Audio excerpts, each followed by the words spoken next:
Hey, what's up everybody? Prospector here with Watcher Realms. Today I'm going to be answering a question that I think a lot of people have, and it has to do with buying Soulstones from the Dwarven Association. Anyways, without further ado, let's dig in.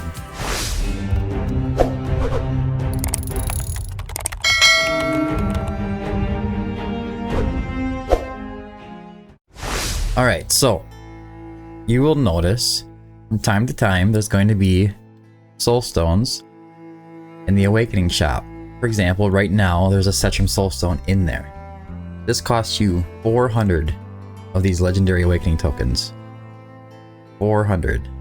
So how many does that take to get that? Let's just check just really quickly here. I will go to one of my extra dudes here. Oh, there you go. Let me find him again. Okay. So when you put one in there, it gives you 100. So every legendary you get 100 legendary Awakening tokens. Now that kind of means that that's really expensive to get that Setchum. So what I want to say is that you really need to think hard about selling legendaries and picking up a Setchum Soulstone or whatever legendary Soulstone is in there. We're going to cover epic Soulstones in just a moment, but so far over the last whole year of playing Watcher of Realms, the only Soulstone that pops up in the shop that I've found to be worth it is Arrogance. And he pops up in there quite often. Now, maybe you want to hold on to your extra legendaries, your extra Awakenings on the really junky ones, maybe like a Cratch or Azors or whatever. But I wouldn't ever suggest selling your original first copy. I would only sell your duplicates, and maybe don't awaken them so fast. Like, just because you pull an extra Zealous, maybe you should hold on to that Zealous just in case you do want to buy a Soulstone from the shop, okay?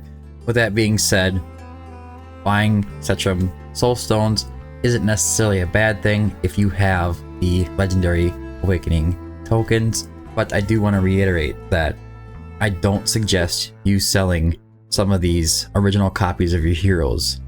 Like, let's say, let me find like maybe a junkier one.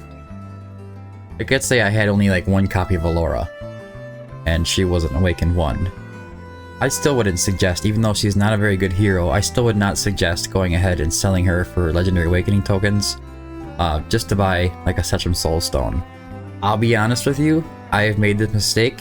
I have sold a Corridor, and you will see, let me see if I can find him quick.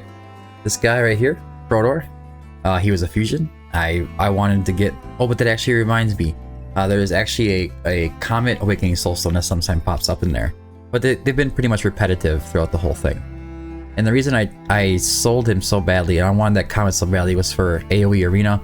And I had an A3 Comet, and that put me at an A4. And if you go to... Let's see, where is it? If you go to Comet's range, or his Awakenings, at Awakening 4, was it? Wait. Where is it here? Oh, it's Awakening 3. So I was going for Awakening 3. I'm sorry for the confusion. You go to Awakening 3, and it increases the ultimate's attack range. It makes it much more broader, and if you put him right there on AoE Arena, he can kind of pick off those corners and stuff, and pretty much just insta-kill the first few waves coming in. And it helped me a ton, I'm not gonna lie. I am not going to lie. I go to my Comet. Let me see if it should show it when I look at it. Skills. So there, it's just the way it is.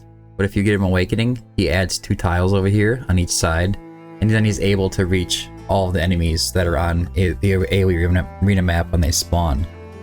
And it's pretty worth it. I thought it was pretty worth it. But I do have to mention that I haven't had a Corridor since. I do have a bit of more of an issue struggling with the Hellfire Emperor because of that. I don't really have the niche heroes that are made, you know, almost specifically for that. Corridor had like a high block, and I really miss that one hero. A couple other heroes that I sold I don't miss really at all. Maybe if you pull an extra Apsan, you only need like one. Heroes like that, Kai, you could do it with that. Azor, of course. I mean, there's a lot of heroes that if you have duplicates of, that their Awakenings are just trash, and you can kind of just like target some of these heroes in the arena shop. But I would say hold your heroes, wait for an arrogance, maybe wait for a comet. Comet's kind of hard to pull. Maybe if you don't have an arrogance, you will probably get him eventually. So just hold on to him and awaken him up, because arrogance's awakenings are insane. They are almost as crucial as getting Lust to A5. So just be careful when it comes to buying the legendary Soulstones out of the shop. Now for the epics, just a really quick note, you'll have plenty of epics duplicates that you don't need when you're going down this path. You're gonna see heroes pop up in here like Oleg. Oleg was a big one for me. Nothing like Deimos or anything super rare or anything like that, but you can definitely awaken some pretty good epics by just buying them out of there. And to be honest with you, I summoned so much that I would just buy any epic that I didn't have Awaken 5 out of that shop. I didn't just get all these Awaken 5 by just summoning straight up. Most of them were Awaken 5 by slowly building it up from buying it out of the shop and stuff. My tokens, my epic awakening tokens.